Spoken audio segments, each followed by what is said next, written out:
வணக்கம். முதல் பார்வை நிகழ்ச்சியில் மறுபடியும் உங்களை சந்திக்கிறதுல ரொம்ப மகிழ்ச்சி. இன்றைக்கு முதல் பார்வை நிகழ்ச்சியில் என்னோட உரையாடுவதற்காக திராவிட முன்னேற்ற கழகத்தின் முன்னாள் சட்டமன்ற உறுப்பினர் அப்பாவு அவர்களும் மார்க்சிஸ்ட் கம்யூனிஸ்ட் கட்சியின் கனகராஜ் அவர்களும் நம்ம அரங்கத்துக்கு வந்திருக்கிறாங்க. வணக்கம். சட்டப்பேரவையில் அமளியில் ஈடுபட்ட விவகாரத்தில் திமுக எம்எல்ஏக்கள் 8 பேருக்கு உரிமைக்குழு நோட்டீஸ் அனுப்பியிருக்குது. 23ஆம் தேதிக்குள்ள விளக்கம் அளிக்க உத்தரவுன்னு ஒரு செய்தி வந்திருக்குது.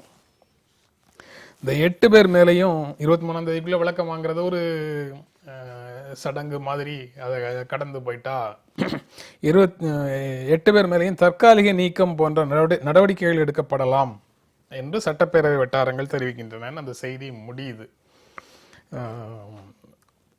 அவைத்தலைவர் மேல நம்பிக்கையில்லா தீர்மானம் ஒன்று கொடுத்துருக்குறீங்க. அதை இந்த தொடர்லேயே அதையும் நாங்கள் எடுத்துக்குவோம் அப்படின்னு அவங்க சொல்றாங்க. இவர்கள் மீது தற்காலிக நீக்கம் உட்பட ஏதாவது ஒரு நடவடிக்கையை எடுத்துட்டு அதற்கு பிறகு நம்பிக்கையில்லா தீர்மானத்தை கொண்டு வருவதற்கான வாய்ப்பு அப்படின்னு இருக்குது அப்படின்னு பார்க்கலாமா? அதை நம்பிக்கையில்லா தீர்மானம் கொடுத்ததுனால அந்த 8 பேர் மேல் நடவடிக்கை எடுக்காங்களா, அல்லது ஏற்கனவே 18ஆம் தேதி அவங்க நம்பிக்கை வாக்கெடுக்கக்கூடிய அன்னைக்கு நடந்த சம்பவங்களில் இந்த 8 பேர் தான் தவறு பண்ணியிருந்தா அந்த 8 பேரை தானே அவங்க நீக்கியிருக்கணும். மற்ற பேரை அவங்க வாக்களிக்க அனுமதிச்சிருக்கலாம். அவங்க ஒட்டுமொத்தமாட்டே அவங்க அவ்வளோ பேரையும் கட்டாயப்படுத்தி வெளியே உள்ள காவலர்களை, காவல்துறை அதிகாரிகள் எல்லாம் உள்ள அந்த காவலர் உடையில் உள்ள அனுப்பி அவங்கள வெளியே தூக்கி போட வேண்டிய அவசியம் ஒன்றும் ஏற்படலை. அப்போ மொத்தத்தில் சபாநாயகருடைய நடவடிக்கைகள் அதில் நியாயமாட்டு யாருமே சொல்லலை.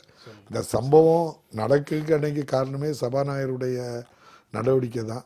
இது பல முன்னுதாரணங்கள் இருக்கு. அது உள்ளுகளை இப்போ நீங்க பல முறை பேசியாச்சு. சபாநாயகர் காரணமா திமுக சட்டமன்ற உறுப்பினர்கள் காரணமாங்கிறத பற்றி அந்த சம்பவம் நடந்ததுல இருந்து பல முறை பேசிட்டே இருக்கிறோம்னு வச்சுக்கோங்க. நம்ம பேசி இந்த 8 பேர் மேல விளக்கம் கேட்டு அப்போ அவங்களே நடவடிக்கை எடுக்கப்படலாம் அப்படின்ற செய்தியும் கடைசி வரியாக வருதே செய்திக்குள்ள. 8 பேரும் தான் தவறு பண்ணியிருக்காங்க அப்படின்னு அவங்க நினைச்சிருந்தா மற்றவங்களை நீக்கினது தவறு. இன்னொன்றுமே ஏற்கனவே சட்டமன்றம் நேற்று முன்தினம் கூடிய முதல் நாளிலேயே காவலர்கள்லாம் எப்படியாவது ஒரு சின்ன தவறு செய்தால் கூட ஒட்டுமொத்தமாட்டு அவங்க இந்த பட்ஜெட் கூட்டத்தொடரை உள்ளே இருந்து பேச விடாமல் வெளியே அனுப்பணும் அப்படிங்கிற முடிவில் தான் அவங்க இருந்தாங்க. சரி, இப்போவும் ஏதாவது ஒரு சூழலில் சட்டமன்றத்தை நடத்தும் போது இவங்க உள்ளே இருக்கக்கூடாது, சட்டமன்றத்தில் எந்த கருத்துக்களையும் இவங்க சொல்லக்கூடாது. இப்போ இந்த ஆட்சியில் இருக்கவங்களால சரியான பதிலும் சொல்ல முடியாது, விளக்கமும் சொல்ல முடியாது, ஆடிக்கிட்டு இருக்காங்க. அதனால் ஊசல் ஆடிக்கிட்டு இருக்கும்போது வேறு ஏதாவது ஒரு நிலையை உருவாக்கி திராவிட முன்னேற்ற கழகத்துக்கு ஒரு கெட்ட பேரை ஏற்படுத்தணுங்கிற மாதிரி ஒரு நிலையை உருவாக்கலாமாங்கிறது தான் அவங்களுடைய எண்ணம். கனகராஜ், நீங்கள் எப்படி பார்க்குறீங்க? இல்லை, அன்னைக்கு நடந்த சம்பவம் நிச்சயமாக தமிழக சட்டமன்றத்திற்கும் சரி திமுகவிற்கும் சரி பெருமை சேர்க்கத்தக்கதல்ல. நாம் பார்த்தோம், போராட்டத்துக்கு பல்வேறு விதமான வழிமுறைகள் இருக்குது. கட்டாயமாக அவங்க ரகசிய வாக்கெடுப்பு என்று கோரியதை நாங்கள் ஏற்கவில்லை என்கிற போதும் கூட அவர்களுடைய கருத்துக்களை வலியுறுத்துவதற்கான உரிமை அவர்களுக்கு இருக்கிறது. ஆனால் அந்த உரிமை சொத்துக்களை சேதப்படுத்துவதன் மூலமாக அவர்களால் நிலைநாட்டிட முடியாது, அல்லது சபாநாயகர் இருக்கையில் அமர்வதன் மூலமாக அதை செய்துவிட முடியாது. எனவே இந்த மாதிரியான பிரச்சனைகளில் தண்டனை என்பதையும் தாண்டி இதை மக்கள்கிட்ட சொல்லுவதும், இந்த மாதிரியான உறுப்பினர்கள் மோசமாக ஈடுபடுவது எதிர்காலத்தில் புறக்கணிக்கணும் என்கிற முறையில் சொல்வதும் தான் சரியாக இருக்கு. அது நீங்கள் உங்களுடைய பிரச்சாரத்துக்கு மக்களிடத்தில் எடுத்து சொல்றதுக்கு இது போன்ற நிகழ்வுகளை பயன்படுத்துங்க. அதாவது உரிமைக்குழு நடவடிக்கை எடுக்கிறது அப்படின்றது இந்த செய்தியிலேருந்து நான் 2 பேர்ட்டையும் பெறக்கூடிய விளக்கம் பெற விரும்புகிற ஏரியா ஒரே ஒரு ஏரியா தான். நம்பிக்கையில்லா தீர்மானம், அவைத்தலைவர் மேலே உள்ள நம்பிக்கையில்லா தீர்மானத்தை எடுத்துக்கொள்வோம் அப்படின்னு சொல்லியிருக்கிறாங்க. அது எடுத்துக்கொள்ளப்படும் நாளில் இந்த உரிமை இந்த விவகாரத்திற்காக 8 பேர் மேலேயோ இன்னும் வேறு சிலர் மேலேயோ தற்காலிக நீக்கம் உட்பட நடவடிக்கை இருக்குமா, இதில் எடுக்கப்படலாம்னு அந்த செய்தி முடியுது. அது அப்படித்தானா அப்படின்னு கேட்க, திமுக மீதான இந்த விமர்சனத்தை வைக்கிற போதே அதிமுக ரொம்ப நேர்மையாக தான் இந்த பிரச்சனையை அணுகும் என்று நான் சொல்ல விரும்பலை. நிச்சயமாக அவர்களுக்கு இந்த மாதிரியான அபிப்பிராயமும் கூட இருக்கக்கூடும். அல்லது சபாநாயகர் மீதான அந்த நம்பிக்கையில்லா தீர்மானத்தை எடுக்கிற போது இப்படி ஒரு பிரச்சனையை முன்வைப்பதன் மூலமாக பிரதானமாக அதன் மேலே இருக்கக்கூடிய அந்த கவனத்தை திசை திருப்புவதற்கும் கூட அவங்க பயன்படுத்தக்கூடும். கடந்த காலத்தில் இந்த மாதிரி ஏராளமாக பண்ணியிருக்காங்க. இதே சபாநாயகர் ஏற்கனவே தேமுதிக கடந்த 5 ஆண்டு கால ஆட்சியில் தேமுதிக எம்எல்ஏக்களை நீக்கிறாங்க. நீதிமன்றமே அவர் கொடுத்த தீர்ப்பை ரத்து செய்திருக்கு. ஒரு சபாநாயகருடைய தீர்ப்பை நீதிமன்றம் ரத்து செய்து அந்த சபாநாயகருக்கு மேலே இருக்கக்கூடிய ஒரு நம்பகத்தன்மை இழந்து போகுது. ரெண்டாவது, அவங்க இருக்க வேண்டிய அவசியமே கிடையாது. அவங்க நிச்சயமாட்டு ஒரு நல்ல சபாநாயகர்னா அதில் நம்ம உட்காரக்கு யோசிக்க தான் செய்யணும். இதே போல் நம்பிக்கையில்லா தீர்மானம் திராவிட முன்னேற்ற கழகம் 2006 2011 ஆட்சியில் இருக்கும்போது அன்றைய சட்டப்பேரவைத் தலைவர் ஆவுடையப்பன் பேரில் இதே நம்பிக்கையில்லா தீர்மானம் கொண்டு வந்தபோது அவங்க எப்படி 14 நாளையில் எடுத்துருந்தோம் 7 நாளையில் எடுத்துருந்தோன்னு அவங்க சொல்லலை. அப்போ பேராசிரியர் இருந்தாங்க, உடனடியாக எழுப்பி இன்னைக்கே இது எடுத்துக்கொள்ளப்படுகிறது அப்படின்னு சொல்லி உடனே விட்டு சபையை விட்டு அவர் சபாநாயகர் இறங்கி ஆசனத்தை விட்டு இறங்கி துணை சபாநாயகர்கிட்ட கொடுத்துட்டு அவர் உடனே போயிட்டார். அந்த நாளிலே உடனடியாட்டு நீங்கள் முன்மொழிங்க அப்படின்னு சொல்லி அவங்க நம்பிக்கையில்லா தீர்மானத்தை ஏடிஎம்கேலேயே அப்போ வலுவாக இருந்தாங்க, 60க்கு மேலே எம்எல்ஏக்கள் இருந்தாங்க, முன்மொழிஞ்சாங்க. கடைசியில் அதில் வழிமொழியலை. அதனால அந்த தீர்மானம் தோற்கடிக்கப்பட்டதாட்டு கூறி திரும்ப மீண்டும் அமர்ந்தாங்க. அதே போல் இதுக்கு ஒரு 14 நாள் கால அவகாசம் கொடுக்க வேண்டியது இல்லை. சபாநாயகர் எந்த நேர்மையான முடிவையும் எடுக்க மாட்டாருங்கிறதுக்கு பல உதாரணங்கள் இருக்குது. நீதிமன்றமே அதுக்கு நல்ல தீர்ப்பு வழங்கியிருக்கு. நீதிமன்றம் தீர்ப்பு வழங்கிடுச்சு. அது அவருக்கு என்னமோ 8 முன்னாலேயும் 8 எம்எல்ஏன்னு தான் நினைக்கிறேன். ராசியான நம்பர் போலுக்கு 8 பேரை நீக்கிறதா குறியா இருக்கு. என்ன நடக்குதுன்னா பார்க்கலாம். ஆர்கே நகர் இடைத்தேர்தலில் பாரதிய ஜனதா கட்சி வேட்பாளர் அறிவிக்கப்பட்டிருக்கிறார். இயக்குனர், நடிகர், இசையமைப்பாளர் கங்கை அமரன் அப்படிங்கிறது செய்தி.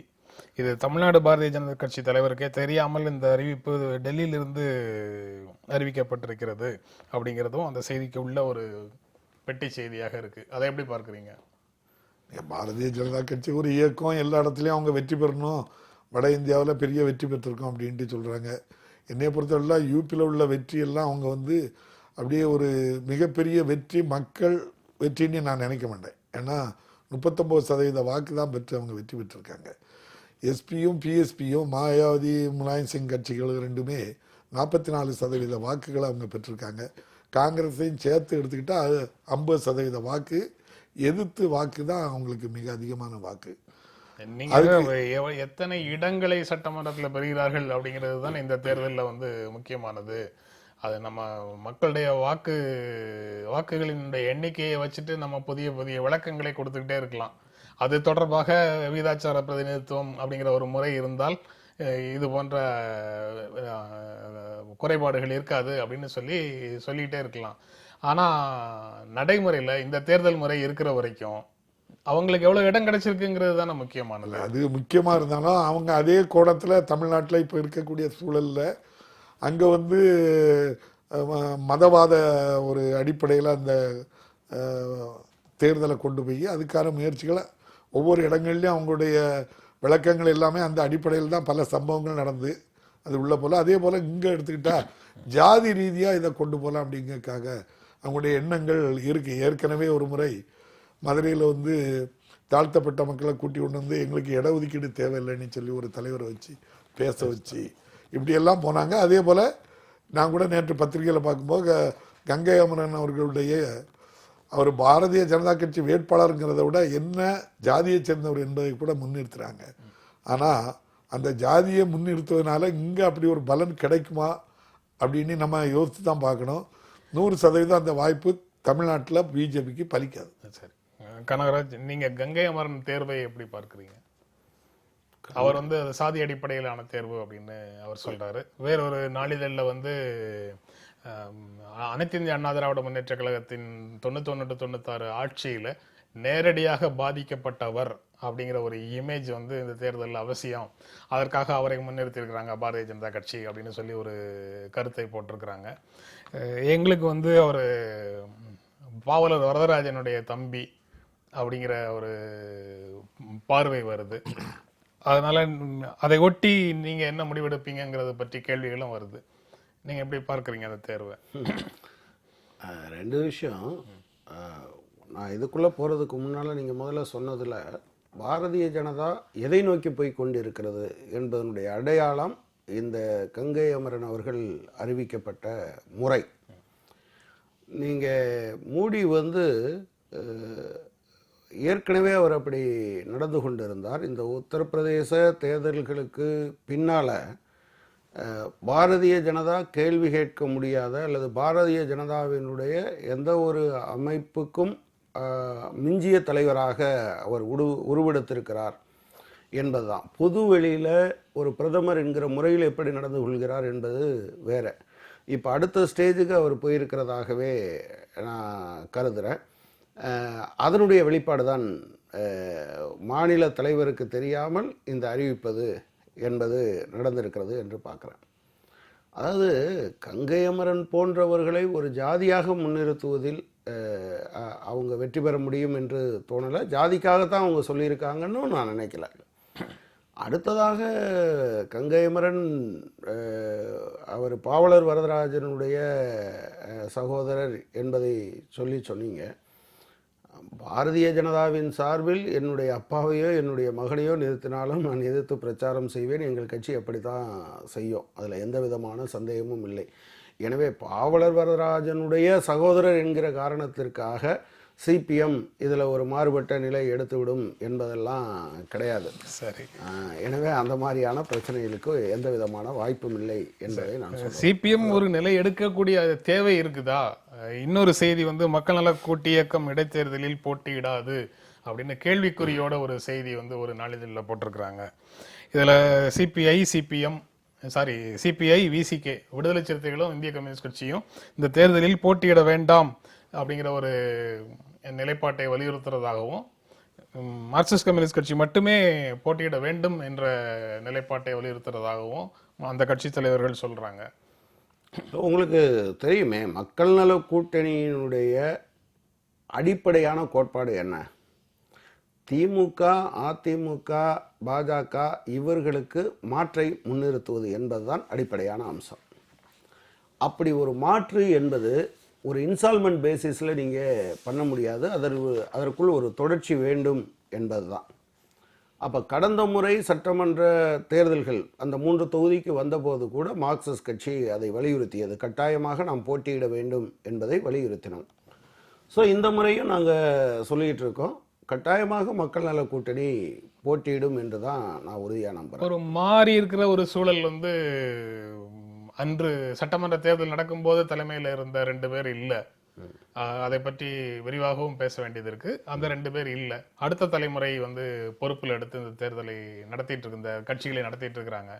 இந்த சூழல்ல 2 தரப்புல இருந்தும் உங்களுடைய ஆதரவையும் பகிரங்கமாக கேட்கிறாங்க. நீங்க அதை பழைய அரசியல் நிலைப்பாட்டிலிருந்து இவர்களுடைய கோரிக்கைகளை பரிசீலிப்போம் அப்படிங்கிற நிலைக்கு கூட நீங்க வரல அப்படிங்கிறது தான் நீங்க சொல்றதுல இருந்து வருது. திமுக அல்லது அதிமுக இருவரையும் ஆதரிக்க போவது இல்லை அப்படிங்கிறது நிலைப்பாட்டிலிருந்து தான் உங்களுடைய பேச்சை புரிஞ்சுக்கலாம். அப்படிதானா? நிச்சயமா அப்படித்தான். நீங்க டிடிவி தினகரனோட அழைப்புங்கிறது அது ஒரு டெஸ்பரேஷன் என்பதை நீங்க பாத்தீங்கன்னாலே தெரியும். எங்களுக்கு பாஜக ஸ்டாலினுடைய அழைப்பு அன்பின் காரணமாக, தோழமையின் காரணமாக. இல்ல இல்ல இல்ல தினகரனுடைய அழைப்பு ரெண்டையும் நான் மாறுபட்டு பாக்குறேன். ரெண்டுலையும் ஒரு சின்ன வித்தியாசம் இருக்கிறது என்றுதான் பாக்குறேன். பாஜகவும் வாங்க, காங்கிரஸும் வாங்க, மதிமுகவும் வாங்க என்கிற அழைப்பு இருக்குல்ல, அதற்குள் ஒரு அரசியல் கூட இருப்பதாக எனக்கு புரியவில்லை. அதுதான் பிரச்சனை. நான் அதைத்தான் சொல்ல வர்றேன். திமுக அன்பின் காரணமாக அழைப்பு விடுத்ததாக நான் நினைக்கல. பொதுவாக இந்த மாதிரி ஒரு மாற்று கொள்கைகளை வைத்து எந்த ஒரு அமைப்பு வந்தாலும் வலுவாக இருக்கிற கட்சிகள் இந்த மாதிரியான சில நடவடிக்கைகளில் ஈடுபடுவதன் மூலமாக அதை டிஸ்டர்ப் பண்ணுறது கடந்த காலத்தில் வழக்கமாகவே இருந்திருக்கு. எனவே திரு ஸ்டாலின் அவர்களுடைய அழைப்பு என்பது அது ஒரு எந்த பத்திரிகையாளர் கேள்வி கேட்டார், அவர் அதுக்கு எப்படி பதில் சொன்னார், அது என்ன விளைவுகளை ஏற்படுத்தி இருக்கிறது என்பதோடலாம் நீங்கள் பார்க்கணும்.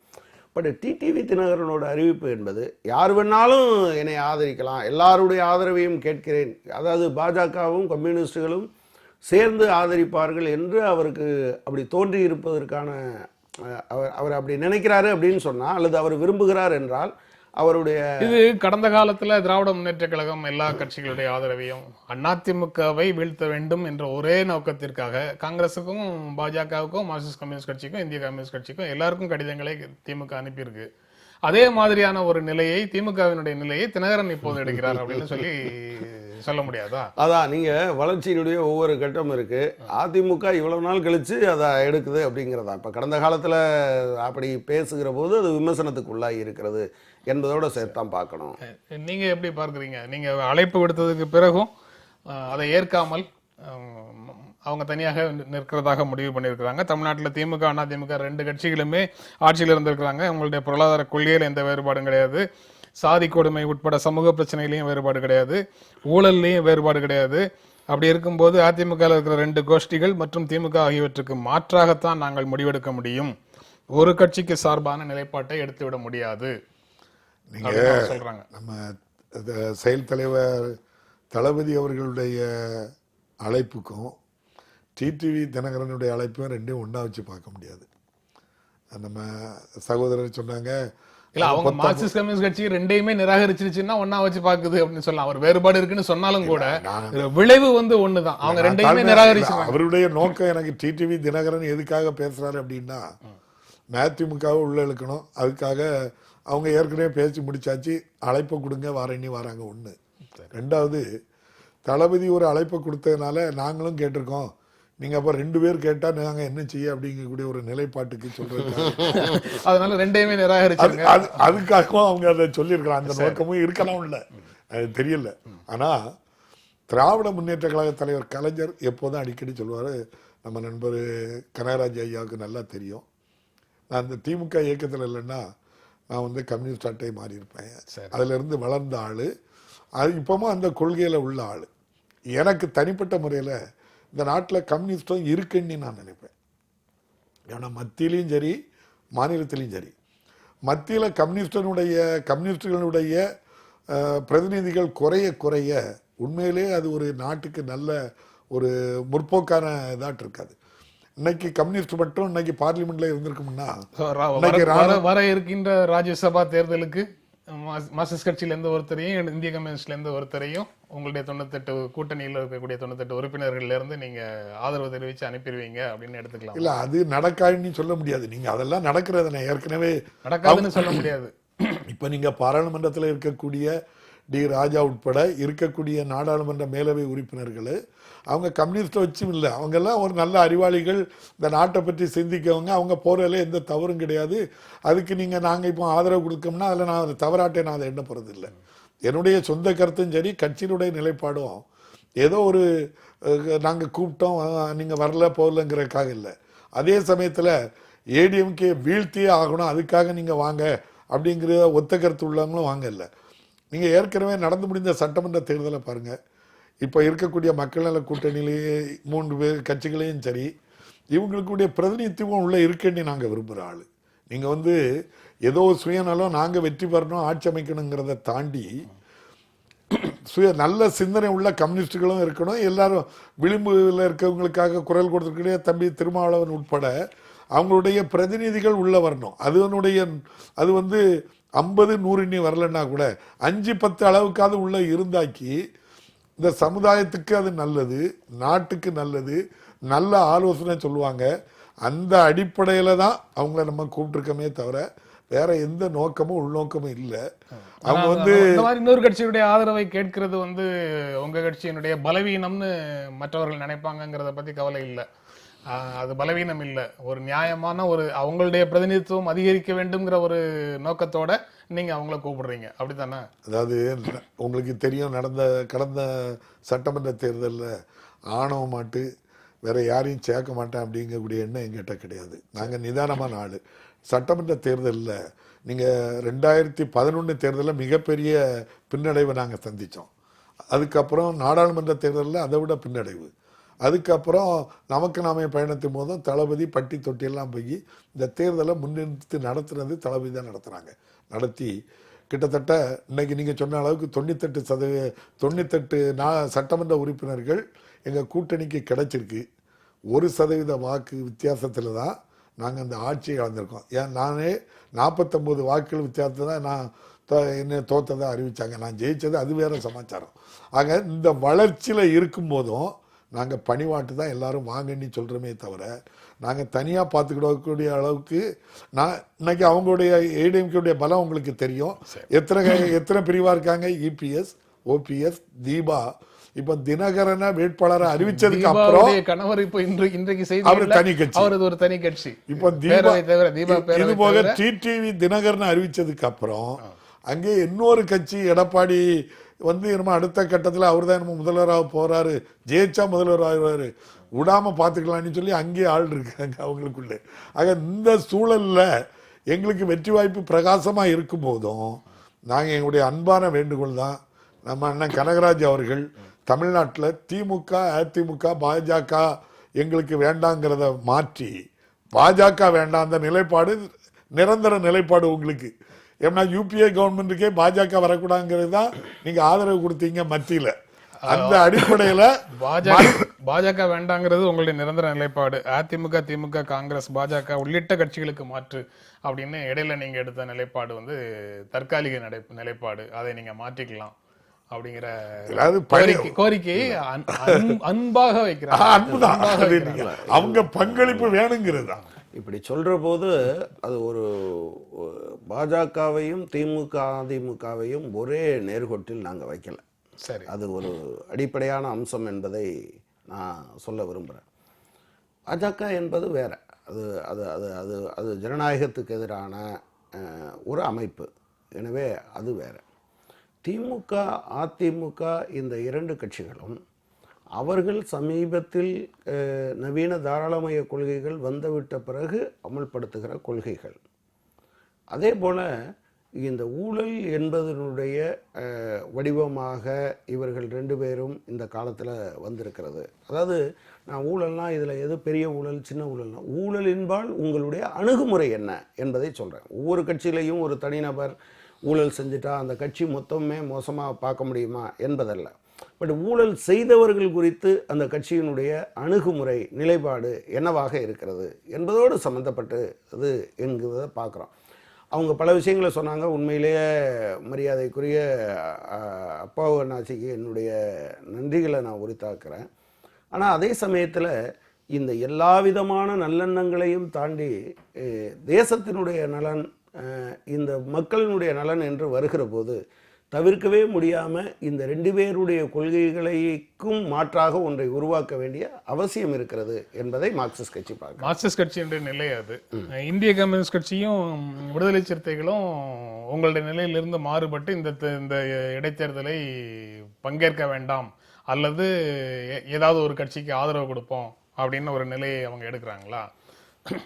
இல்லை, நீங்கள் ஒரு கட்சிக்குள்ளேயே நிலைப்பாடுகள் எப்படி எடுக்க வேண்டும் என்பது குறித்து வேறுபாடுகள் இருக்கும், விவாதங்கள் நடக்கும். சரி, ரைட். ஸோ இப்போ விவாதம் நடந்து கொண்டு இருக்கிறது. இது நம்ம நான் தான் ஏற்கனவே சொன்னேன். இந்த சட்டமன்ற தேர்தலின் போது ஒரு 4 கட்சிகள் மக்கள் நல கூட்டணியில் இருந்தது.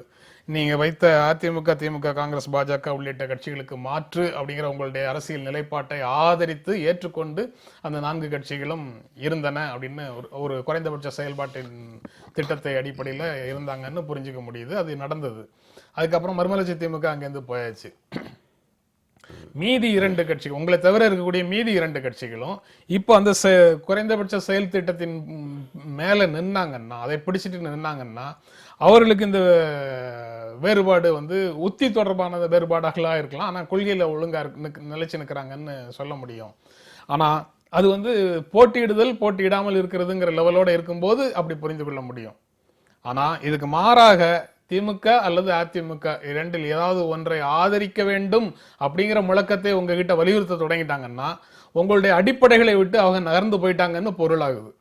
இல்லை, அவங்க அப்படி ஒரு நிலைப்பாடு எடுப்பார்கள் என்று நான் நினைக்கல. அப்படி எடுக்க மாட்டாங்க, அதுக்கான வாய்ப்பு இல்லை. இப்போ போன முறை கூட அந்த மாதிரி தானே சொன்னாங்க, தேர்தலை புறக்கணிப்போம் அப்படிங்கிற முடிவு தான் எடுத்தாங்க. இந்த முறையும் நிச்சயமாக மக்கள் நல கூட்டணியின் சார்பாகத்தான் வேட்பாளர் நிறுத்தப்படுவதற்கு வாய்ப்பு இருக்கிறது. நீங்கள் ஏற்கனவே எடுத்த அந்த நிலைப்பாடு இருக்கு இல்லையா, திமுக, அதிமுக இரண்டுக்கும் மாற்றாக ஒரு குறைந்தபட்ச செயல் திட்டத்தை வைத்து செயல்படுவது என்பது, அதில் மெட்டீரியலாக எந்த சேஞ்சும் வராத போது அதில் மாற்றம் வருவதற்கான வாய்ப்பில்லை என்று தான் நான் கருதுகிறேன். அதில் ஒரு விஷயம் மட்டும் அதில் நான் சொல்ல விரும்புகிறேன். இந்த பகுதியை அதான் ஒரே ஒரு சின்ன விஷயம்தான். ரெண்டு கட்சியும் பல விஷயங்களை சொல்லி ஒற்றுமையாக இருக்குது, ஊழல் வரைக்கும் சொன்னாங்க. இப்போ நீங்கள் பார்க்கும்போது செயல் தலைவர் தளபதி இருக்காங்க, மேயராக இருந்திருக்காங்க, துணை முதல்வராக இருந்திருக்காங்க. நீங்கள் ஆட்சி பொறுப்பில் ஒரு அரசினுடைய பொறுப்பில் இருந்தும் எந்த விதமான ஊழல் குற்றச்சாட்டுக்கு அப்பாற்பட்டவர். அது மட்டும் இல்லை, ஆட்சிக்கு வந்தால் லோக்பால் கொண்டு வருவோம் அப்படிங்கிறதுலையும் உறுதியாக இருக்கிறாங்க. அப்போ உங்களுடைய பார்வை, நான் ஒரு தாழ்மையான வேண்டுகோள் என்ன சொல்கிறேன்னா, உங்களுடைய பார்வை மாறணும். அதிமுகவில் இப்போ நீங்க டிடிவி தினகரன் இருக்காங்கன்னா பேசலாம், அப்படி இல்லை. இது வித்தியாசமா இருக்கு, அதனால ரெண்டையும் ஒரே தட்டில் வச்சு பார்க்காங்க. நீங்க தேர்தலை நிக்கலங்கிற முடிவெடுக்கதை மாற்றி ஆதரவு கொடுக்கங்கிற ஒரு முடிவுக்கு வந்தது நல்ல விஷயம், நல்ல நோக்கம் இருக்கு இதுல. ஒரு இடைவேளைக்கு பிறகு நம்ம தொடர்ந்து அப்படின்னு சொல்றேன். ஒரு இடைவேளைக்கு பிறகு நம்ம தொடர்ந்து பேசலாம்.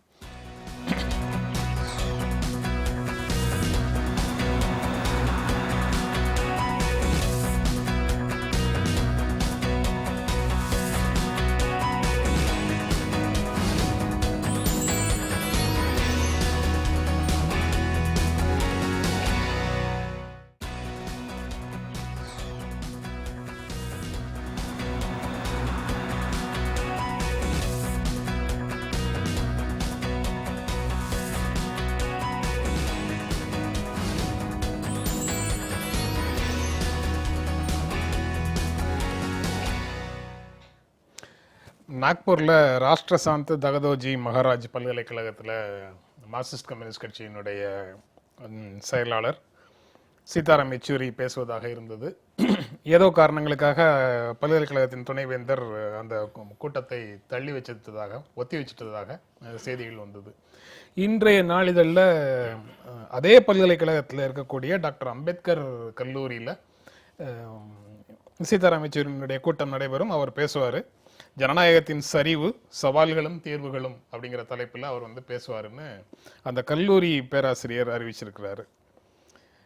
வைஸ் சான்சலர், துணைவேந்தர், பல்கலைக்கழகத்தினுடைய துணைவேந்தர், அதற்கும் இதுக்கும் பல்கலைக்கழகத்துக்கும் அந்த கூட்டத்திற்கும் எந்த விதமான தொடர்பும் இல்லை அப்படின்னு அவருடைய ஒரு பொறுப்பு துறப்பு, டிஸ்க்ளைமர் அப்படின்னு ஆங்கிலத்தில் சொல்ற மாதிரி பொறுப்பு துறப்பு செய்தியையும் அவர் வெளியிட்டிருக்கிறார். அப்படி ஒரு அவசியம், ஏதோ ஒரு அவசியம் அப்படி இருக்கு. பல்கலைக்கழகத்துக்கும் அந்த கூட்டத்துக்கும் தொடர்பு இல்லை, அது அந்த கல்லூரியில் இருக்கக்கூடிய பேராசிரியர்கள் அந்த கல்லூரிக்குள்ள நடத்துகிற கூட்டம் தான் அப்படின்னு அவர் அந்த கூட்டத்திலிருந்து தன்னை விடுவித்துக் கொள்கிறார் அப்படிங்கிறத பார்க்க முடியுது. இந்த செய்தியை நீங்க எப்படி பார்க்குறீங்க? இப்போ துணைவேந்தர் பல்கலைக்கழகத்துக்கு இருப்பார், அதுக்கு கீழே 10, 20, 30 கல்லூரிகள் இருக்கும். அந்த பல்கலைக்கழக கூட்டத்துக்கு அவங்க ஒரு பெரிய மூத்த தலைவர். அவங்க கம்யூனிஸ்ட சித்தாந்தமாக இருந்தாலும் நாட்டை பற்றி, இந்தியாவை பற்றி சிந்திக்கக்கூடிய தலைவர்கள். இந்தியாவை பற்றி சிந்திக்கக்கூடிய தலைவர்கள் மோடி ஆட்சிக்கு பிறகு யாருமே தேவையில்லை. அது மோடி ஆட்சிக்கு பல்கலைக்கழக துணைவேந்தர் பல்கலைக்கழக துணை சொல்ல முடியுமா? இல்லை, அவங்க தானே இப்போ அங்கே மகாராஷ்டிராவில் பிஜேபி ஆட்சி நடக்கு. அவங்க தான் துணைவேந்தரை நியமனம் பண்ணுறாங்க. அவங்க அந்த ஆர்எஸ்எஸ் அமைப்பு, எனக்கு இந்த துணைவேந்தரை பற்றி முழுமையாக தெரியாது. ஆனால் மேக்சிமம் எங்கெல்லாம் கவர்னரோ துணைவேந்தரோ அவங்க பொறுப்பில் போடக்கூடிய ஆட்கள் யார் எடுத்துக்கிட்டாலும் அந்த சித்தாந்தம் உள்ளவங்களை தான் அங்கே பண்ணுறாங்க. எல்லா கல்லூரிகளுமே இப்போ நம்ம வேற சில மாநிலங்களில் துணைவேந்தர் நியமனம் செய்வதற்கு பணம் வாங்கிட்டு போடுறாங்கன்னு சொல்றாங்க. வேற சில மாநிலம் தமிழ்நாட்டில் பணம் வாங்குறது இல்ல, ஆட்சியில் ஆளுங்கட்சியினுடைய கொள்கை பணம் வாங்கிட்டு போடுறது இல்லை. தமிழ்நாட்டில் இப்போ 6 ஆண்டு காலமா ஏலம் தான், டெண்டர் தான், யாரு கையெழுத்து பிற்றோ அவங்களுக்கு தான் கொடுப்பாங்க. அது ஒரு பக்கம் இருக்கட்டு. இதுல அவர் நடந்துகிட்ட முறை மிக வேதனைக்குரியது. இதே தான் மத்திய அரசனுடைய பல்கலைக்கழகனுடைய நம்ம இப்போ முத்துகிருஷ்ணனுடைய தற்கொலை, ஹைதராபாத்து, பெங்களூரு, இப்படிப்பட்ட நடக்கக்கூடிய சம்பவங்கள். அதே போல் நம்முடைய கேரளா முதல்வர் சென்றதுக்கு கூட இதே மாதிரி பேச விடாமல் திருப்பி அனுப்பலாம். நாட்டுக்கு நல்ல விஷயம் இல்லை இது. நீங்கள் ஒரு கல்லூரி அப்படின்னு சொன்னால் அவங்க சுயமாக சிந்தித்து இந்த நாட்டை பற்றி ஒவ்வொரு கருத்துக்களையும் தனித்தனியாக சிந்தித்து அவங்களுடைய எண்ணங்களும் அதில் படிக்கக்கூடிய ஆற்றல் உள்ளவங்க. அங்கே யெச்சூரி அவர்கள் ஒரு மூத்த தலைவர் போகிறதுக்கு இவ்வளவு பெரிய லெவலில் இப்படி ஒரு மட்டமாட்டு நடக்கிறது வந்து ஒரு மிக மோசமான இந்த பிஜேபி ஆட்சியினுடைய அவங்களுடைய எண்ணத்தையும் சிந்தனையும் பிரதிபலிக்கும். அங்கே இருக்கக்கூடிய ஏற்கனவே நம்ம இதில் இந்த முத்துகிருஷ்ணன் தற்கொலையில் கூட பல மாணவர்கள் உங்கள் ஊடகத்தில் கூட பேசுகிறாங்க. பேசும்போது அந்த ஏபிவிபிங்கிற அந்த அமைப்புக்கு எல்லா சலுகையும் கொடுக்காங்க, அவங்ககிட்ட பேசுகிறாங்க. ஆனால் மற்ற எந்த அமைப்பு இந்த கூட்டம் ஒத்திவைக்கப்பட்டதற்கு ஏபிவிபியும் நாங்கள் எந்த விதமான பொறுப்பும் கிடையாது அப்படின்னு சொல்ல வேண்டிய நிர்பந்தம் வருது இல்ல. அப்போ அவங்க இப்போ இல்லாமல் இல்லைல்ல, அவங்க வந்து நான் எங்க அப்போ குதில்களை இல்லைன்னு சொல்ல வேண்டியத நிலைக்கு தானே வந்து. அப்போ அதுல இருக்க காரணமாக இருந்து முன்னணியில இருந்து தடை செய்வதற்கு முயற்சி செய்து அந்த வேலைகளை செய்தார்கள் என்றால் அவங்க வந்து அதுக்கு பொறுப்பேற்கிறாங்க. சில விஷயங்கள்ல வந்து நாங்க தான் செஞ்சோம், அது அவங்க தேச விரோதிகள், இங்க வந்து பேசக்கூடாது, தேசத்தை காப்பாற்றுற பொறுப்பு எங்களுக்கும் இருக்கிறதுனால நாங்க அந்த கூட்டத்தை நடத்த விடாம செய்தோம்னு அவங்க அதுக்கு பொறுப்பேற்கிறாங்க. இது அவங்க சம்பந்தப்படாத ஒரு விஷயத்துக்கு அவங்க மேல நீங்க பழி சொன்னீங்கன்னா அது எங்களுக்கு அதுக்கும் சம்பந்தம் இல்லை, அது ஏன் வீசி தெரியலன்னு அவங்க சொல்றாங்க. அம்பேத்கர் பிறந்த ஊர்லயே இது நடக்கு. அதுல இருக்கக்கூடிய ஒரு கல்லூரியில இன்னும் நீங்க வாங்க பேசுங்க கூடிய ஒரு சிந்தனையாளர் இருக்கிறாருன்னு சொன்னா நான் அவரை பாராட்டுறேன். சரி, கனகராஜ் நீங்க எப்படி பார்க்குறீங்க? அதாவது ஜனநாயகத்தினுடைய மிக முக்கியமான கூறே என்னன்னா மாறுபடுவதற்கான உரிமை, மாற்று கருத்தை முன்வைப்பதற்கான உரிமை. இந்த மாற்று கருத்தை முன்வைப்பவர்கள் குறித்து பிஜேபி ஆர்எஸ்எஸ்க்கு என்ன விதமான அணுகுமுறை இருக்கிறது என்பதனுடைய தொடர்ச்சியாகத்தான் இதை பார்க்கணும்.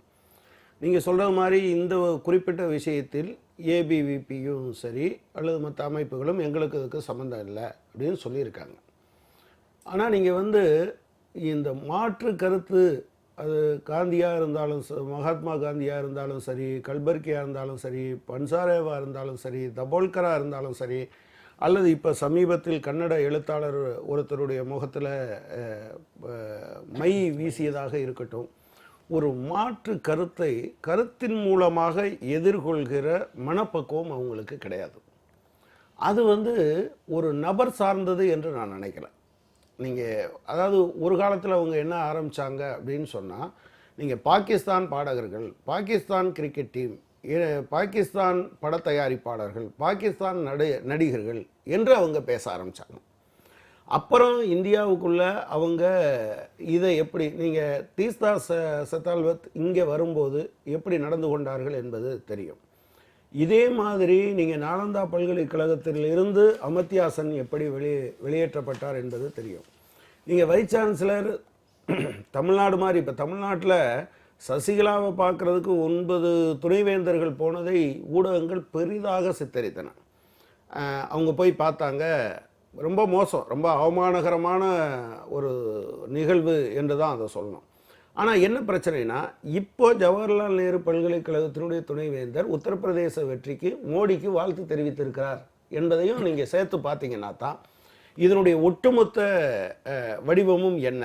ஒரு படம் திரையிடப்படுவது, ஒரு நாடகம் திரையிடப்படுவது, பன்சாலி படப்பிடிப்பு நடத்துவது, படப்பிடிப்பு நடத்துகிற இடத்தை சூறையாடுவது, இது எல்லாவற்றையும் நீங்கள் சேர்த்து பார்த்தீங்கன்னா தான் இது வந்து ஒரு தனித்த விவகாரம் இல்லை. இதில் மோடி நேரடியாக சம்மந்தப்பட்டிருக்காரா, ஆர்எஸ்எஸ் நேரடியாக சம்மந்தப்பட்டிருக்கா என்று நமக்கு தெரியாது, ஏபிவிபி சம்மந்தப்பட்டிருக்கா என்று தெரியாது. பட் ப்ராப்ளம் என்னன்னா, நீங்கள் ஆளுகிற அரசு இப்படி இருக்கிற போது, அது விஷமாக இருக்கிற போது சமூகத்தினுடைய ஒவ்வொரு அம்சத்திலும் அதனுடைய தாக்கம் என்பது இருக்கும். இப்போ தமிழ்நாட்டில் நீங்கள் பொங்கல் சம்பந்தமான விஷயம் வந்ததில்லை. 2002 இருந்து மத்திய அரசினுடைய பட்டியலில் அது கட்டாய விடுமுறை தினத்தில் இல்லை. ஆனால் அது இந்த ஆண்டு மாற்றப்படுவதற்கான முயற்சிங்கிறது எங்கேருந்து வருது? அது நேரடியாக மோடி சொன்னார் அல்லது நேரடியாக மோகன் பகவத் சொன்னார் என்பதல்ல.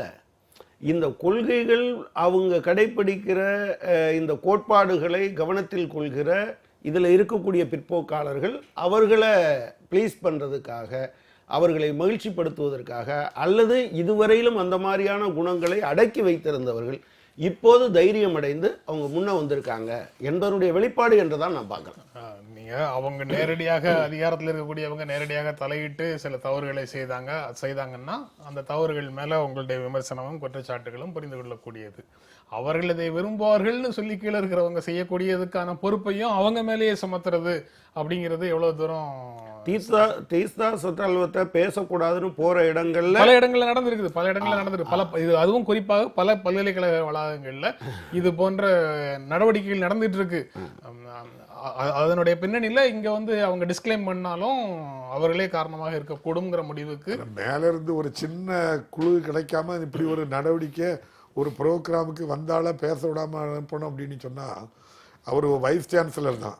எவ்வளவு பெரிய ஒரு லீடர் வராங்க, அந்த லீடருக்கு என்ன வாய்ப்பை உருவாக்கி கொடுக்கணுமோ அதை கொடுத்துருந்தாதான் அந்த வைஸ் சான்சலருக்கு பெருமை சேர்த்துருக்குமே தவிர இல்லை அப்படின்னு சொன்னா இல்லை சந்தேகப்படக்கு ஒன்றும் இல்லை. மேலிருந்து ஒட்டுமொத்தமாட்டே இந்த நிலைப்பாடு எடுத்திருக்காங்கிறதான வெளிப்படையாது. இல்லை, நீங்கள் ரெண்டையும் வேறு வேறாக பார்க்குறீங்கன்னு ஆரம்பத்தில் இருந்தது வந்து நடந்தது தான் இவர்களுக்கான உந்து சக்தி. சரி, நீங்கள் வந்து ஜனநாயகத்தை கட்டுப்படுத்துவது என்பது கொள்கையாக வைத்திருக்கிறவர்கள் ஆரம்பத்தில் அவங்க ஃபோர் ஃப்ரண்டில் வராங்க. இதே மாதிரியான மனநிலை இருக்கிறவர்கள் நீங்கள் சப்சிக்வெண்ட்டாக அதைத்தான் நம்ம சொல்கிறோம். அது ஒரு கட்சி அல்லது ஒரு அரசு அதனுடைய கொள்கை என்று பார்க்கல, அது சமூகத்தில் ஏற்படுகிற தாக்கம் என்பதோடு சம்மந்தப்பட்டது. இதில் ஒருவேளை ஏபிவிபி சம்மந்தப்பட்டிருக்கா இல்லையா என்பது நமக்கு தெரியாது. ஆனால் நீங்கள் ரம்ஜாஸில் என்ன நடந்தது, ஜேஎன்யூவில் என்ன நடந்தது, ஹெச்யூவில் என்ன, ஹைதராபாத் சென்ட்ரல் யூனிவர்சிட்டியில் என்ன நடந்தது, நீங்கள் இங்கே நம்ம ஐஐடியில் என்ன நடந்தது, இதில் ஸ்மிருதி இரானி எப்படி நடந்துக்கிட்டாங்க, பந்தாரு தத்தாத்திரேயா எப்படி நடந்துக்கிட்டாரு, பிரதமர் அதன் மீது என்னத்தை சொன்னார், இது எல்லாத்தையும் நீங்கள் தொகுத்து பார்த்தீங்கன்னு சொன்னால் நீங்கள் சூழல் முழுவதும் விஷமாக்கப்பட்ட பிறகு நீங்களே போய் யாரையும் கொல்லணுங்கிற அவசியம் இல்லை. சரி, அதுதான் இங்கே பிரச்சனை. நீங்கள் ஒரு இது அந்த சென்ஸோடு புரிஞ்சுக்க வேண்டியதில்லை. ஒரு நோய்வாய்ப்பட்ட ஒரு விலங்கு ஒரு மனிதனை கிடைத்து விட்டால் அவன் யாரை கடித்தாலும் அது பிரச்சனை என்கிற நிலைமை இருக்குது. எனவே நோய்வாய்ப்பட்ட விலங்கு தான் கடிச்சதா இல்லையான்னு நீங்கள் கேள்வி கேட்கக்கூடாது. அது காரணம் எது என்பதோடு சம்மந்தப்பட்டது என்பதை சேர்த்து பார்க்க வேண்டும் என்று நான் சொல்ல விரும்புகிறேன். மங்களூரில் வந்து பினராயி விஜயன் பேசக்கூடாதுன்னு ஒரு வேலை நிறுத்தம் நடந்தது, பொது வேலை நிறுத்தம் நடந்தது, கடையடைப்பு நடந்தது. யெச்சூரி பேசக்கூடாதுன்னு இந்த பல்கலைக்கழகத்தில் ஏதோ ஒரு முயற்சி நடக்குது. ஏன் உங்கள் கட்சியில் உள்ளவர்கள் மேலே இந்த மாதிரியான தடைகள் வருது? இல்லை, அதான் நீங்கள் சொன்ன அந்த ரெண்டையும் தாண்டி இப்போ ஹைதராபாத்துக்கு வரக்கூடாதுன்னு சொன்னாங்க, மத்திய பிரதேசத்தில் அவர் போயிருந்த போது பேசக்கூடாதுன்னு சொன்னாங்க. அதாவது சித்தாந்த ரீதியாக அது எவ்வளவு மோசமான சித்தாந்தம், எப்படி ஒரு நாட்டினுடைய வளர்ச்சிக்கு நாகரிக உலகத்திற்கு பொருந்தாத சித்தாந்தம் என்பதை சித்தாந்த தளத்திலிருந்து அதற்கு ஒரு சவாலாக விளங்குவது இடதுசாரி சித்தாந்தங்கள் என்கிற நிலைமையை அவர்கள் நினைக்கிறாங்க. இதற்கு பல்வேறு விதமான இடதுசாரி சித்தாந்தங்கள் மட்டுமே அதை தடுத்து விட முடியும் என்று நான் கருதலை. அதுக்கு பல்வேறு விதமான நீங்கள் பன்மை தன்மையை யாரெல்லாம் வலியுறுத்துகிறார்களோ, எல்லா தேசிய இனங்களும் தங்களுடைய சுயத்தை பாதுகாக்க வேண்டும் என்பதற்காக முற்போக்கான பண்பாடுகளை பார்க்க வேண்டும் என்று போராடுகிறவர்கள் இருக்காங்க இல்லையா, இவங்க எல்லாரும் சேர்ந்து தான் இதை எதுக்கணும். ஆனால் நீங்கள் இவங்க ஒவ்வொருத்தரும் என்னென்னா விளைவுகளிலிருந்து எதுக்க ஆரம்பித்தவர்கள். ஆனால் சிபிஎம் அப்படியே அதை பார்க்கல. ரைட் ஃப்ரம் த பிகினிங் அதனுடைய தோற்றத்திலிருந்தே கூட இது யார், நீங்கள் இந்திய பொதுவெளியில் நீங்கள் உலகத்தினுடைய வரலாற்றிலேயே இல்லாத மாதிரி 9 முறை மன்னிப்பு கடிதம் எழுதி கொடுத்த ஒருவரை வீர சாவர்கர் என்று நிலைநிறுத்துகிற அளவிற்கு அவங்க அதை திரும்ப திரும்ப சொல்லிக்கிட்டே இருப்பாங்க. நீங்கள் இந்த மாதிரியான நிலைமைகளை நீங்கள் பார்க்கிற போது அவங்க என்ன பார்க்குறாங்கன்னா, இந்த தங்களுடைய கொள்கையின் அடித்தளத்தை அசைத்து பார்க்கிற அளவிற்கான சித்தாந்த பலம் உள்ளவர்கள் என்று பார்க்குறாங்க. அது அப்படித்தானா அப்படிங்கிறது பெரிய கேள்வி. சித்தாந்த பலம், அந்த மாதிரி ஒரு சித்தாந்த பலம் கொண்டவர்கள் இங்கே அவர்களை ஏற்று நிற்கிறாங்களாங்கிறது ஒரு பெரிய கேள்விதான். உங்களுடைய வலிமையை அவர்கள் அதிகமாக எடை போடுகிறார்களோ நீங்க சொல்றது? இல்ல, அதாவது என்னுடைய பிசிக்கலா என்னை ஆதரிக்கிறவர்கள், என் கட்சியை ஆதரிக்கிறவர்கள் எத்தனை பேர் என்பதல்ல. ஆனால் நான் சொல்கிற கொள்கையை இன்றைக்கு முழுமையாக நடைமுறைப்படுத்த முடியாத நிலையில் கூட நான் இருக்கக்கூடும். ஆனால் அந்த சித்தாந்த பலம் என்று நான் சொல்லுவது என்னுடைய ஸ்தாபன பலம் குறித்தல்ல, அந்த சித்தாந்தத்திற்கு பின்னால் இருக்கக்கூடிய வலிமை குறித்து தான் நான் பேசுகிறேன். அதை அப்படியே இந்த இடத்துல நிறுத்திடலாம். இன்னைக்கு 2 நாளிதழ்களில் திராவிட முன்னேற்றக் கழகம் அல்லது திராவிட இயக்கம் தொடர்பான எடிட் பேஜ் ஆர்டிக்கிள் வந்திருக்கு. அதில் ஒன்று வந்து இது முதுபெரும் வரலாற்று ஆசிரியர் திருநாவுக்கரசு அவர்களுடைய நேர்காணல் தமிழில் வந்திருக்கு, தமிழ் ஹிந்துவில். ஆங்கில ஹிந்துவில் தமிழ்நாடு அட் அன் இன்ஃப்ளெக்ஷன் பாயிண்ட்னு 50 ஆண்டு கால திமுக அதிமுக ஆட்சிக்கு பிறகு திமுக தலைவர் கருணாநிதியும் ஜெயலலிதாவும் இங்கே வந்து ஆக்டிவ் அரசியலுக்குள்ளே இல்லாத சூழலில் ஜெயலலிதா மறைவு இவர் ஓய்வு அப்படிங்கிற நிலையில் இந்த 2 கட்சிகளுக்கான எதிர்காலம் எப்படி இருக்குங்கிறது ஒரு கட்டுரையும் வந்திருக்குது. திமுகவை பற்றிய விமர்சனங்களை நான் நிச்சயம் எதிர்கொள்வேன். திமுக ஒரு அரசியல் பண்பாட்டு இயக்கம், அதன் மீது கடுமையான விமர்சனங்கள் இருக்கும், எழும். திராவிட இயக்கம் வேறு, திராவிட கட்சிகள் என்பது வேறு என்று கருதுபவன் நான் அப்படின்னு திருநாவுக்கரசு சொல்றாரு. அதோட உங்களுக்கு இந்த ஸ்டேட்மெண்ட்டோட உங்களுக்கு உடன்பாடு இருக்கும்னு நினைக்கிறேன். நிச்சயமா. திருநாவுக்கரசு அவர்களே சங்கொலியில் இருந்தபோது திராவிட முன்னேற்றக் கழகம் குறித்து வைத்திருக்கக்கூடிய விமர்சனங்கள் கடுமையானவை என்றே நான் கருதுகிறேன். உண்மையில் சொல்லப்போனால் திராவிட இயக்கத்திற்கு வெளியே இருந்து திமுகவின் மீது வைக்கப்பட்ட விமர்சனங்களை விட மிக கடுமையான விமர்சனங்களை அவர் முன்வைத்திருக்கிறார். அதில் மாற்றம் வந்திருப்பதாக அவர் எந்த இடத்துலையும் சொல்லலை. நான் என்ன பார்க்குறேன் அப்படின்னு சொன்னால், ஆனால் அவர் ஒரு முக்கியமான ஆய்வாளர் என்பது தான் என்னுடைய கருத்து. நீங்கள் இந்த இந்த அப்போ அவரே சொல்கிறது மாதிரி திராவிட கருத்தியல்கள் என்பதும் இந்த கட்சி அரசியல் என்பதற்குமான ஒரு பெரிய இடைவெளி இந்த காலத்தில் வந்திருக்கிறது. நான் எப்போதும் என்ன சொல்ல மாட்டேன்னா, எந்த விதமான வகைப்படுத்துதலும் இல்லாமல் திராவிட இயக்கம் மொத்தமும் மோசம், திராவிட ஆட்சி முழுவதும் இந்த 50 ஆண்டும் வேஸ்ட்டு அப்படிங்கிற விஷயத்தை நாங்கள் ஒருபோதும் சொன்னதே கிடையாது. பட் ப்ராப்ளம் என்னென்னா, அதில் பல எங்கள் கட்சி மேலேயும் நீங்கள் விமர்சனம் வைக்க முடியும், அதே மாதிரி ஒவ்வொரு கட்சி மேலும் விமர்சனம் வைக்க முடியும். பட் அந்த கோட்பாடுகளில் பற்றி நின்ற தன்மை கொஞ்சம் கொஞ்சம் கொஞ்சமாக மாறி நின்று ஒரு கட்டத்தில் அது எந்த நிலைமைக்கு போயிடுச்சு அப்படின்னு சொன்னால், எங்கள் கட்சியிலேயே 80% இந்துக்கள் தானே என்ற வரையறுப்பு வரை போனது என்பது இதனுடைய வீழ்ச்சியாக நான் பார்க்கிறேன்.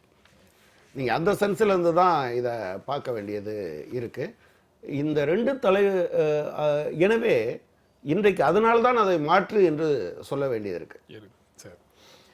அவர் திருநாவுக்கரசு பேட்டியில் சொல்றாரு, திமுக சாதித்தவை என்ன, தவறவிட்டவை என்னங்கிற இறுதியான கேள்விக்கு சாதித்தவை ஏராளம், திமுக முற்றிலுமாக திராவிட இயக்க கொள்கைகளை நிறைவேற்றி விட்டது என்று சொல்ல மாட்டேன்.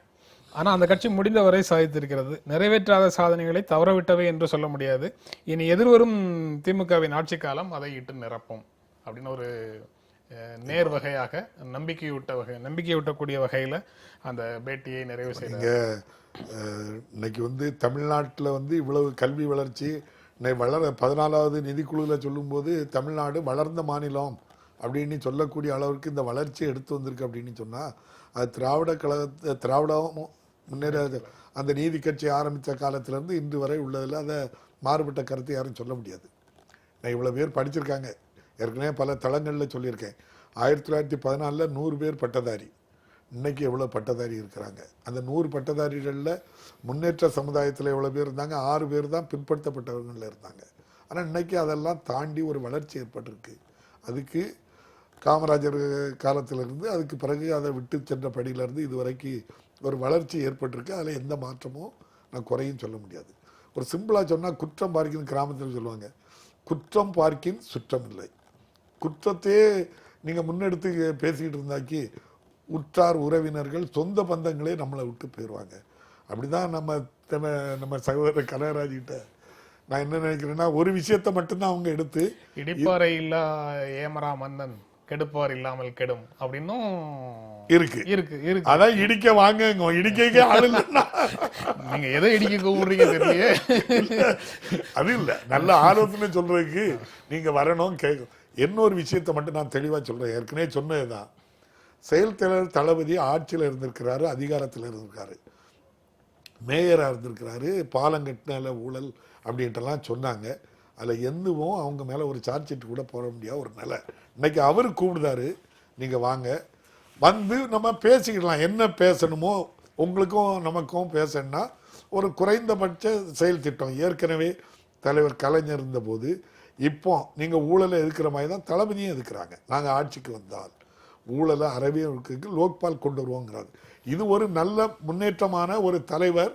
அதோட சாதாரண தலைவரில் நீங்கள் கிட்டத்தட்ட 50 ஆண்டு காலம் அவர் வந்து பகுதி செயலாளர்லேருந்து இன்னைக்கு வந்து இந்த நிலைக்கு வந்திருக்காரு. நீங்க தமிழ்நாடு சட்டமன்ற தேர்தலின் போது திமுகவோடவும் இல்லாம அதிமுகவோடவும் இல்லாம மக்கள் நல கூட்டணின்னு தனியாக போட்டியிட்டாங்க. கிட்டத்தட்ட இப்போவாது 3 கட்சிகள் தான் இருக்கு, அப்போ 6 கட்சிகள் சேர்ந்து போட்டியிட்டாங்க. 80% மேற்பட்ட மக்கள் வந்து உங்க 2 கட்சிகளை தாண்டி வேற யாருக்கும் வாக்களிக்கல. இப்ப அந்த 6 கட்சியும் இல்லை, அவங்க 3 கட்சிகளாக வேற சுருங்கி இருக்கிறாங்கன்னு வச்சுக்கோங்க. அவங்க உங்க கூட வரணுங்கிறத ஏன் திரும்ப திரும்ப நீங்க அன்பின் காரணமாக வலியுறுத்திட்டே இருக்கீங்க? அவங்க வந்து 3ஆக இருக்கிறாங்களோ அல்லது 2ஆகி 1ஆகி தனியாக நிற்கிறாங்களோ, அவங்க வெளியில இருந்து விமர்சனம் செய்துட்டு போகட்டும் அப்படின்னு நீங்க விட்டுறலாம்ல. அவங்க ஒரு விஷயத்த சொன்னாங்க தெரியுமா, நாங்க எத்தனை பேர் இருக்கோங்கிறது இல்ல, எங்க கொள்கைக்கு இருக்கக்கூடிய வலுவு, அந்த சித்தாந்தத்தை நீங்க கடைபிடிக்கணும், அது வலி சேர்க்கணும். அப்படிங்கறதுக்காக இந்த சந்தர்ப்பத்தில் எல்லாரும் ஒருமித்த குரல் கொடுக்கணும் அப்படின்னு சொல்லி நம்ம அந்த யூனிவர்சிட்டியில் நம்ம முதுபெரும் தலைவர் யெச்சூரி அவர்களை பேச அனுமதிக்காததை சொல்லும்போது சகோதரர் கனகராஜ் அந்த வார்த்தையை தோழர் ரொம்ப அதே போல பிரச்சனைகளின் போது அதுல ஒத்த கருத்து உள்ளவர்கள் எல்லாரும் அந்த பிரச்சனைகளுக்காக சேர்ந்து நிற்க முடியும். தேர்தல் எதுக்காக வந்து நாங்க அவங்களை என்ன சொல்றோம்னா, நீங்க சொல்றீங்க 80% வாக்கு உங்ககிட்ட தான் இருக்கு, 1% வாக்கு தான் ஆளுங்கட்சிக்கு எங்களுக்கு வித்தியாசம். அவ்வளவு வளர்ந்தாலுமே நாங்க அவங்கள குறைச்சி மதிப்பிடல, நாங்க உங்களை பெருமைப்படுத்த தான் நினைக்கிறோம். நீங்களும் வாங்க, நம்ம எல்லாருமா சேர்ந்து ஒரு நல்ல சமுதாயத்தை உருவாக்கும். நடந்தது நடந்ததா இருக்கட்டு, நடக்குது நல்லது நடப்போம். உங்க சித்தாந்தம் ஊழல் செய்யக்கூடாதுன்னு எனக்கும் அதுதான் கொள்கை. ஆக நம்ம 2 பேரும் ஒத்த கருத்தோடு தான் இருக்கிறோம். என் மேல எந்த ஊழல் குற்றச்சாட்டம் அதிகாரத்தில் இருக்கும்போது இல்லை. ஆக நீங்க வந்து எனக்கு நல்ல ஆலோசனை சொல்லுங்க. ஆட்சியில நீங்க வந்து நாங்க இந்த ஆர்கே நகர் தேர்தல் முடிஞ்சதுனால இந்த வெற்றினால ஒரு ஆட்சி மாற்றம் ஏற்பட போறது இல்லை. ஆனால் ஒரு நல்ல அறிகுறி, இன்னைக்கு ஏடிஎம்கேயும் திமுகவும் முட்டுச்சந்தில் இருக்கிற மாதிரி சொல்ல முடியாது. திமுகனுடைய வளர்ச்சியை பற்றி சோலை சொல்லியிருக்காங்க, உங்களுக்கு தெரியும். முதுபறை உங்களை மாதிரி ஒரு அறிவு கலைஞர் தான் இன்னைக்கு இல்ல சட்டில, அதாவது பாத்திரத்தில் வச்சு வளர்க்கப்பட்ட ஒரு செடி இல்லை தளபதி. இது வந்து கிராம சமவெளியில் அப்படியே தண்ணி விட்டு வளர்ந்து 50 ஆண்டு கால வரலாறு அவருக்கு இருக்கு. அதை மெல்லினமா நம்ம என்ன செய்ய முடியாது, சொல்ல முடியாதுன்னு சொல்லி 50 ஆண்டு கால வரலாறுல தமிழ்நாட்டில் கிடைச்ச ஒரு தலைவர், செயல் தலைவர் தளபதி. ஆக அப்படிப்பட்ட ஒருவர் திராவிட முன்னேற்ற கழகத்தில் என்னை வழி நடத்தி கொண்டு இருக்கிறார். இன்னைக்கு ஈர்ப்பு சக்தி உள்ள ஒரு தலைவர் வந்து தளபதி தான். இன்னைக்கு அந்த அவரு கூப்பிடுதாரு, நீங்க வாங்க அப்படிங்கறத எல்லாரும் மறுபரிசீலனை பண்ணி நீங்க நம்ம செய்வோம் ஒரு நல்ல நோக்கத்துக்காக தான். தி ஹிந்து ஆங்கில நாளிதழில் ஒரு கட்டுரை வந்திருக்கு, அதில் உள்ள விஷயங்களை பேசலாம் நினைச்சா நான் நிகழ்ச்சி நிறைவு செய்யற இடத்துக்கு வந்துட்டோம். அவர் சொல்ற மாதிரி அந்த ஒரு வரியில சொன்னா திமுகவும் அதிமுகவும் இப்போது முட்டுச்சந்தில் இல்லை. அடுத்த கட்ட அவர் வந்து திமுகவுக்கு அடுத்த கட்ட தலைவர் இருக்காரு, அவர் வந்து முன்னெடுத்து செல்வார், உங்கள்ட்ட ஆதரவை கொடுங்கன்னு கேட்கிறாரு. நீங்க வந்து திமுக தலைவர் ஓய்வு எடுக்கக்கூடிய நிலையில இருக்கிறதையோ அல்லது ஜெயலலிதாவினுடைய மறைவையோ பொருட்படுத்தல. திமுகவும் அதிமுகவும் பொருளாதார கொள்கைகளில் ஒன்று, ஊழல் பற்றிய அணுகுமுறையில் ஒன்று, சாதியத்துக்கு எதிரான போராட்டங்கள் நடத்துவதில் ஒன்று அப்படின்னு சொல்லிட்டு உங்களுடைய பழைய நிலையிலேயே இருக்கிறீங்க. அதில் ஏதேனும் மாற்றம் வருவதற்கான வாய்ப்பு இருக்கா? நிகழ்ச்சி நிறைவு செய்யறோம். நிச்சயமா அதில் மாற்றம் இருப்பதாக மாற்றம் இருக்காது என்று தான் நான் சொல்கிறேன். இப்போ நீங்கள் கூட சொன்னீங்க, இப்போ உதாரணமாக வேதாந்தி என்கிற ஒருவர் கலைஞருடைய தலையை சீவணும்னு சொல்லும்போது எந்த மாதிரி நாங்கள் ரெஸ்பாண்ட் பண்ணோன்னு தெரியும். ஆனால் பினராயி விஜயன் தலைக்கு 1 கோடி ரூபா விலை வச்சா அதை பற்றி பேசலை. கடந்த காலத்தில் கலைஞர் நீங்கள் ஆரம்ப காலகட்டத்தில் எவ்வளவு பெரிய பிரச்சனைகள் எதிர்கொண்டாலும் கூட அப்படி இருந்தால் அந்த நிலைமையிலிருந்து திமுக பின்னால போயிடுச்சுங்கிற வருத்தத்தோடு தான் அதற்கு மாற்று என்பதை நீங்க அதை எடுத்திருக்க வேண்டிய நான் நினைக்கிறேன். நான் என்ன நினைக்கிறேன் அப்படின்னா, நிகழ்ச்சி நிறைய செய்யணும் இல்ல நிறைய நிகழ்வுகள் இப்போ சமூக ஊடகங்கள் மூலம் மற்ற ஊடகங்கள் மூலம் நிறைய வருது. சில விஷயங்களுக்கு நீங்க நினைக்கிறபடி பதில் சொல்ல முடியல அப்படின்னு சொன்னா அதுக்காக நாங்க என்ன பிஜேபி கொள்கையை ஏற்றுக்கொள்றேன்னு நீங்க தவறான ஒரு புரிதல் இருக்காண்டா. என்னைக்கும் பிஜேபி பொறுத்தவரை நீங்க என்ன நினைக்கிறீங்களோ அதே கொள்கையோட தான் நாங்களும் இருக்கோங்கிறத உங்களுடைய கவனத்துக்கு சொல்றேன். இந்த நிகழ்ச்சியில பங்கேற்று உங்களுடைய கருத்துக்களை பகிர்ந்து கொண்டதற்கு எங்கள் நெஞ்சார்ந்த நன்றி. மீண்டும் சந்திப்போம். நன்றி, வணக்கம்.